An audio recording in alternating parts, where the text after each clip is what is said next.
I don't, as I said earlier, I don't come from a Republican family, and I suppose my first involvement with the public movement was when 1972, my best friend, a young lad called Sean Reardon, 13 years of age, was shot dead by the British Army up in the Clonard area, just up behind us here.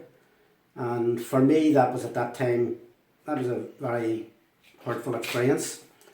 Something that I've had to live with, but certainly it was the turning point in my life in terms of making a decision that I was going to proactively get involved in the IRA or with whatever movement was going, and to basically get out there. And at that time, 13 years of age, all I wanted to do, as I said, was to get out and kill British soldiers and kill as many as I can. It was all about revenge, it wasn't about the politics.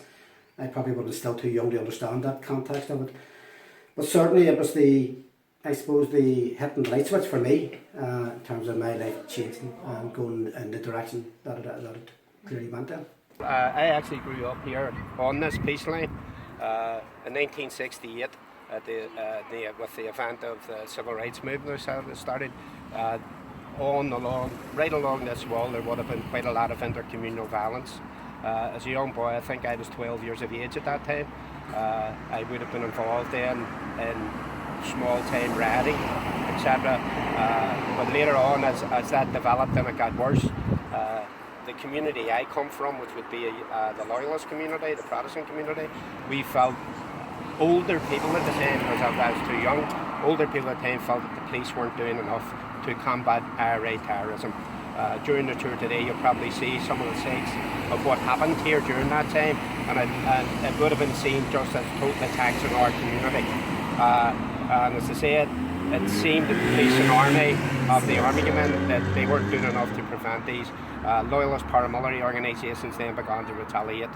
As a young man, I witnessed some of the horrific incidents that happened here, one in specific when I was 15 years of age. And after that, it sort of did affect me and many other young people, that we then decided that we wanted to become in these organisations who were taking the war, the fight back to Republicans. And that's how. I was arrested in January 1976 and was released in 1983. And then I was rearrested back in 1991. It was only a few months. It was a holding charge that they were holding us on, and the charges were fake charges, which were later dropped. I spent about 4 months in prison again, second time.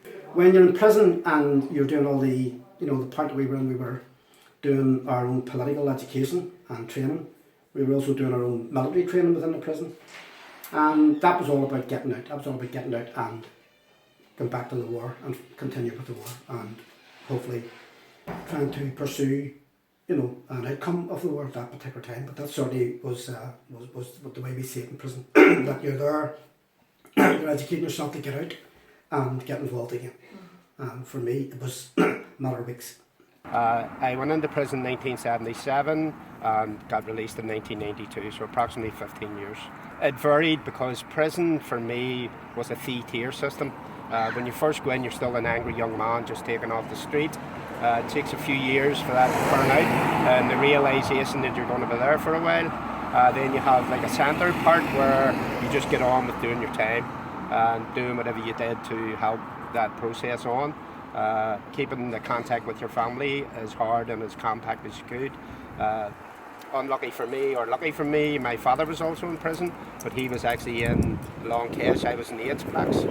My mother had two in prison, and probably the hardest time for prison was when you're coming near your release, when you just know that there's a date which is very close that you're going to be released, and that was probably the hardest time in prison.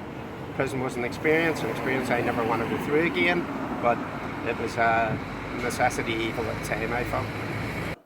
I think that this conflict here, put in the wrong context for a start, and it sort of bugs me that people think that we're here, this is about Catholics killing Protestants.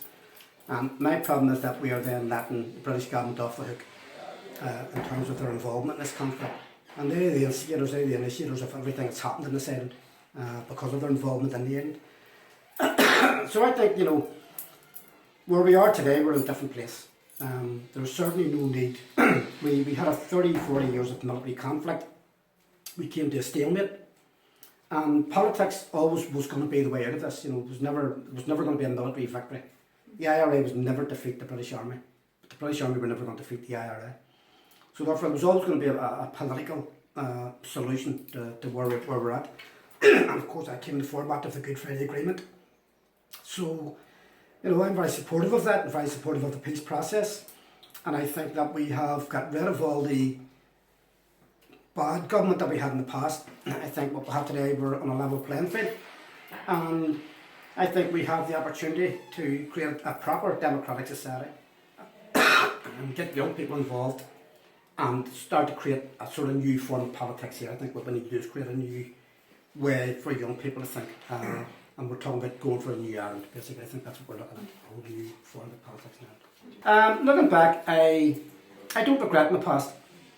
I didn't create this situation. We didn't create this situation. This situation was created, like I said before, by British presence in this island, in this island. It was created by the unionist government that existed. And I think what we have to do, you know, we can look back, and this is what I do when we work on young people. You have to look back. You can't ignore it. You ignore your past and try to forget that it happened and try to move on to the future. It's not going to happen. It'll come back to bite you. It'll come back to haunt you. So for us, you have to look back, but don't dwell on it. Look back, learn from it, and move forward. That's what we have to do. We have to learn from the lessons of the past. And people tell me young people aren't interested in the conflict. You know, that was in your day and stuff like that. That's not my experience of working with young people. I work with hundreds of young people every month, and young people are very interested in the past. But it's important that we don't do it in a way that entices them into armed conflict. We try to encourage them to develop the politics that's being developed at the moment, and ultimately go for their other objective, whatever that political objective may be. So, you know, look at the past, learn from it, move on. Simple as that. I think worldwide people do need to know that we are still not at peace here. No, we still have a long way to go. We still have armed groups right here, mostly Republican. They're being named as dissident Republicans, but they're still armed Republicans who still believe in using the armed struggle as a way to free Ireland. But I think from even within inside the nationalist community, that support for that is if the provisional IRA couldn't, you know, get where they're going through all those years and one of the most sophisticated groupings, I can't see how these people who are doing it today can continue it. It is a worry. If it continues or escalates, who knows what can happen here. Sometimes I'm pessimistic, and other times I'm optimistic. But I'm just hoping we never slip back to wherever we left at one time.